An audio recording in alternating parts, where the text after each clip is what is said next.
ناظرین، آج ہم آپ کو لکوہ کی وجوہات، اس کی علامات اور اس کے علاج کے بارے میں بتائیں گے۔ علاج کے لیے ہم آپ کو دیسی اور مجرب گھریلو نسخہ بتائیں گے جس کے استعمال سے انشاءاللہ فائدہ پہنچے گا۔ لکوہ فالج کی ایک قسم ہے۔ لکوہ ہونے کی وجوہات میں خون کا گاڑھا پن، بلڈ پریشر کا مسئلہ، دماغی تناؤ، انتڑیوں کی خرابی، کولیسٹرول کا لیول بڑھ جانا، خون کی کمی، جسمانی کمزوری، جسم میں انفیکشن کا ہونا، اعصابی کمزوری وغیرہ شامل ہے۔ لکوہ میں انسان کا چہرہ ٹیڑھا ہو جاتا ہے۔ یہ اکثر رات کو اثر انداز ہوتا ہے۔ ہم رات کو صحیح طریقے سے سوتے ہیں مگر صبح اٹھتے ہیں تو چہرہ ٹیڑھا ہوا ہوتا ہے۔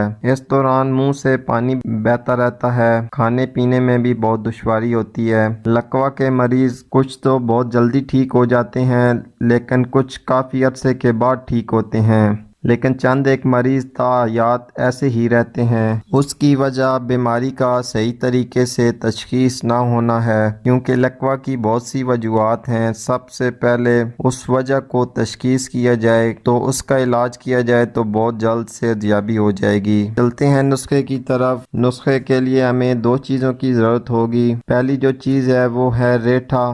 ریٹھا میں ایسے مرکب پائے جاتے ہیں جو لکوہ کے مریضوں کے لیے بہت ہی فائدہ مند ہیں۔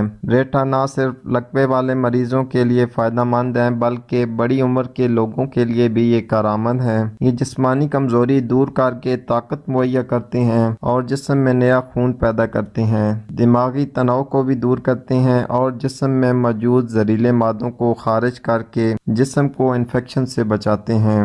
اس لیے 30 گرام ریٹھا لے کر اس کو باریک پیس کر رکھ لیں اور اس میں 1 چمچ شہد ملا کر اچھی طرح مکس کر لیں۔ اب روزانہ صبح و شام کھانے کے بعد آدھی چمچ نیم گرم دودھ کے ہمراہ استعمال کریں۔ اس کے چند دن کے استعمال سے ہی آپ کو بہت فائدہ پہنچے گا۔ امید کرتا ہوں آج کی ویڈیو آپ کے لیے مفید ثابت ہوگی۔ اسی کے ساتھ اجازت چاہتا ہوں۔ اللہ حافظ۔